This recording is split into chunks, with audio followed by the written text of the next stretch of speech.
आप सभी का इस YouTube चैनल भोज एकेडमी में स्वागत है। तो आज के वीडियो में हम लेकर के आए हैं कक्षा 9 के सामाजिक विज्ञान विषय में भूगोल का अध्याय 4 जलवायु। तो इसके हम ब्लूप्रिंट आधारित और प्रश्न बैंक आधारित परीक्षा उपयोगी प्रश्न उत्तरों की जानकारी हम आपको देने वाले हैं।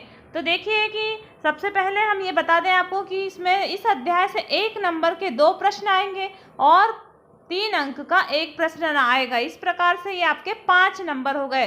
तो इस अध्याय के टोटल 5 अंक के प्रश्न पूछेगा। तो सबसे पहले हम देखते हैं सही विकल्प। मानसून शब्द की उत्पत्ति किस शब्द से हुई है? तो मानसून शब्द की उत्पत्ति अरबी भाषा से हुई है। लौटते हुए मानसून से वर्षा होती है किस राज्य में? तमिलनाडु में होती है। उत्तर पश्चिम में धाराओं के कारण चक्रवाती विक्षोभ आते हैं। तो ये कौन सी धारा है? तो ठंडी जलधारा के कारण चक्रवाती विक्षोभ आते हैं। एल नीनो जलधारा, ये ठंडी जलधारा है। शीतकालीन वर्षा को स्थानीय तौर पर वर्षा के नाम से जाना जाता है। तो शीतकालीन वर्षा को महावट के नाम से जाना जाता है। उसके बाद हम देखते हैं रिक्त स्थान। विश्व में सर्वाधिक वर्षा वाला स्थान कौन सा है? तो माशिनराम है सर्वाधिक वर्षा वाला स्थान। और उत्तर भारत में ग्रीष्म ऋतु में चलने वाली हवा को क्या कहा जाता है? तो लू कहा जाता है। भारत में मानसून का आगमन जून के महीने में होता है। भारत में ऋतुओं को खालिस्तान भागों में बांटा गया है। तो ऋतुओं को 4 भागों में बांटा गया है।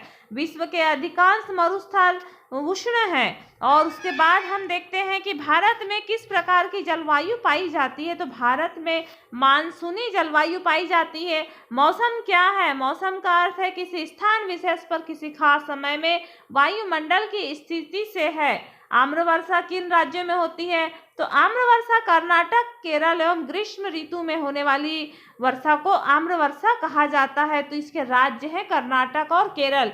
भारत में सर्वाधिक ठंडे महीने कौन से हैं? तो दिसंबर से जनवरी तक। उसके बाद हम देखते हैं गारो खासी जयंतियाँ और पहाड़ियाँ किस राज्य में स्थित है? तो यह मेघालय राज्य में स्थित है।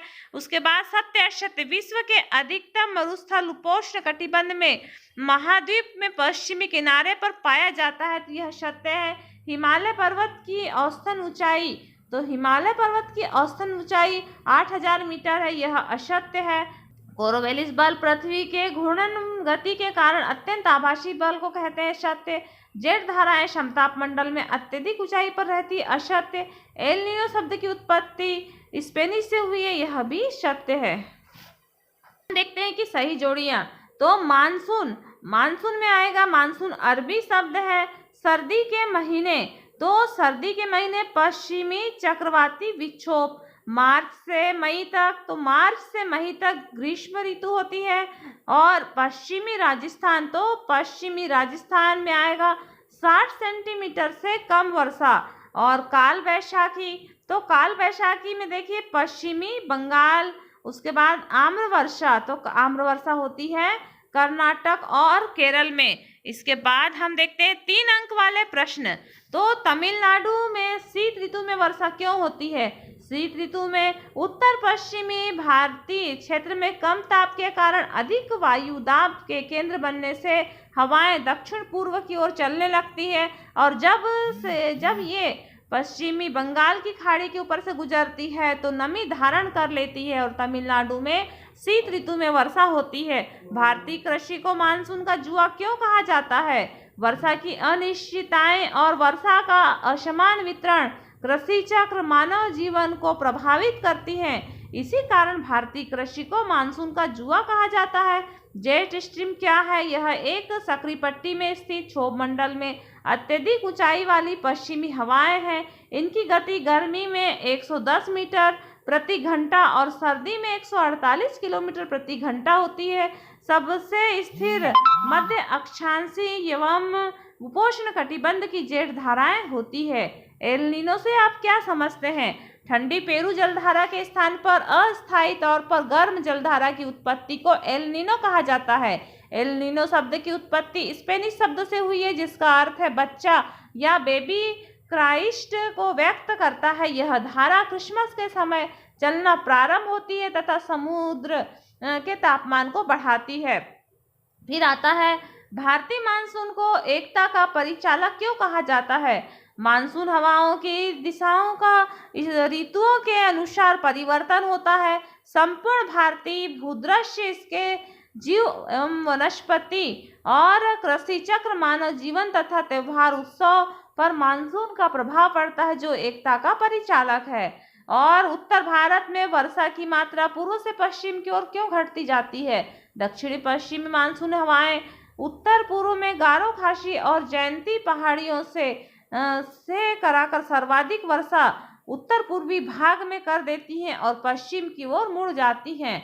जलवायु को प्रभावित करने वाले कारक तो अक्षांश है, ऊंचाई, और वायु दाब, पवने और जेट धाराएं। इसके बाद हम देखते हैं कि सर्वाधिक वर्षा वाले राज्य, तो ये अपने को सर्वाधिक वर्षा वाले राज्य दिख रहे हैं। उसके बाद हम देखते हैं भारतीय ग्रीष्म ऋतु, भारतीय शीत ऋतु के बारे में बताइए। तो ग्रीष्म ऋतु में उत्तर भारत में तापमान अधिक होने के कारण वायु दाब कम होता है। हिंद महासागर में उच्च वायु दाब रहता है। ग्रीष्म काल में स्थानीय पवनें लू वैशाली में सक्रिय हो जाती हैं। देश के उत्तर पश्चिमी भाग में तापमान 45 से 48 सेंटीग्रेड तक होता है। यह ऋतु में बंगाल तथा असम उत्तरी पश्चिमी पवनों में तेज बौछार होती है। फिर आता है भारतीय शीत ऋतु। उत्तरी भारत में दिसंबर और जनवरी सबसे ठंडे महीने होते हैं। दिन गर्म और रातें ठंडी होती है। चेन्नई का औसत तापमान 24 सेंटीग्रेड से 25 सेंटीग्रेड रहता है, जबकि उत्तरी मैदान में 10 सेंटीग्रेड से 15 सेंटीग्रेड रहता है। शीतकाल में वर्षा केवल तमिलनाडु के तट में होती है। शीतकाल में होने वाली वर्षा को स्थानीय तौर पर महावट कहा जाता है। मानसून से आप क्या समझते हैं? मानसून और भारतीय मानसून वर्षा की विशेषता बताइए। मानसून शब्द की उत्पत्ति मौसिक शब्द से हुई है, जिसका आशय या तो मौसम के अनुसार हवाओं का चलना मानसून कहलाता है। मानसून की उत्पत्ति और मानसून की विशेषता यह है कि मानसून का समय जून से प्रारंभ हो करके मध्य सितंबर तक 100 से 120 दिनों का होता है और सामान्यतः जून के प्रथम सप्ताह में मानसून का भारतीय प्रायद्वीप में आगमन होता है।